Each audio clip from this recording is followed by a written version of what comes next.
One word. I'm gonna go with caring. I'm an athlete. I'm 42. I've been an endurance athlete my whole life, running and cycling. Been weightlifting for about 7 years now. I was riding my bike to work one day, and I was in the crosswalk on a green light, and I got run over by a hit-and-run driver, and my foot was shattered. And I went to the hospital, and they did an X-ray, and they sent me home and said I was fine.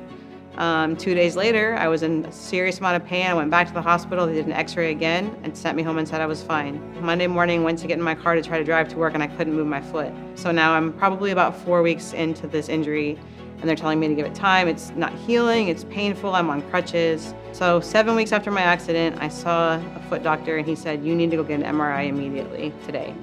I went and got an MRI. I had 15 fractures in my foot.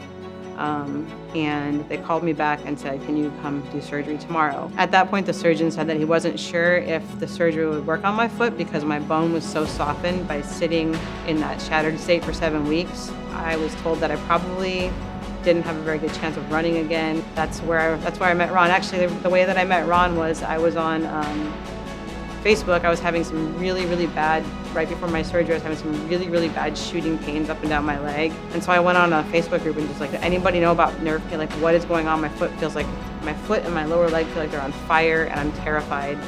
And Ron messaged me and was like, tell me about your pain.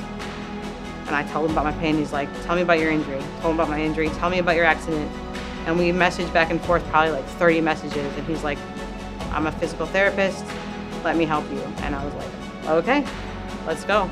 Ron did not treat me like a 42-year-old lady. Like, he saw me that I was an athlete. Yes, I'm old and I'm not maybe like in the best shape ever because I just got hit by a truck. But he saw past that and saw that like I am going to deadlift again. I am going to squat again. I am going to ride my bike again. I am going to sprint at some point. I promise I am. And he allowed me to like push past like things that they probably wouldn't have let me down in a normal therapy clinic. Like, go ahead and deadlift. Let's try a squat. Let's try some jumping. Let's push a little bit. He knew where I wanted to get to, and he really like pushed me to get there, and I appreciate that. Now that I'm sitting here like feeling fine, I appreciate that. At the time, there was a couple days where I was a little nervous, but it's all good now.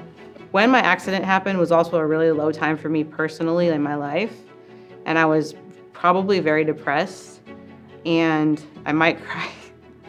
No, hold on. I don't want to cry in front of Ron. He's not here. Okay. Yeah, he's not. So being an athlete is really important to me. And this accident happened at a really hard, difficult time for me in my life.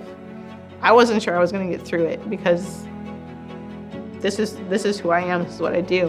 And to have him come every week and say, no, you can get up and you can do this. It's not what you want to do, but it's something. Just because the doctor said you can't do it doesn't mean you can't do it. You're gonna do it. And just to have someone put that belief in you that they know you're gonna get better. Because I didn't know. I was afraid that maybe, I wouldn't be able to do any of these things again. Like the first time he had me squat, I was really scared. I was like, I can't do this. And he was like, yes, you can. And I had no confidence. I've always been able to do whatever I want my body to do. This is the first time I've ever thought, maybe my body can't do this. And for someone to stay with you the whole time and just keep telling you, you're gonna do it, you're gonna do it, you're gonna do it.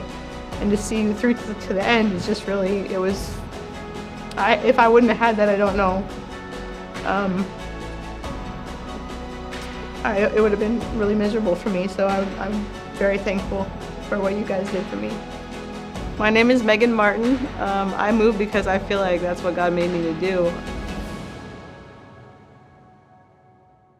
What are your next plans? You have some things coming up. Tell me about what all you're about to achieve. So a month from now, I have a 100-mile bike race. I'm doing that for my 43rd birthday. That's my birthday present to myself. And then after that, the next 4-month block, I'm going to put back into powerlifting. I would like to get back. I was deadlifting 255 before my accident, and then I'm at like 165 now, so I've got a long ways to go on the deadlifting. I want to get my squat back up, want to get my bench back up, all of that. And then I would like to do a 5K in the spring, so that's the next thing I want to do. And then next summer, starting earlier in the summer, train for this bike race again so I can do it better.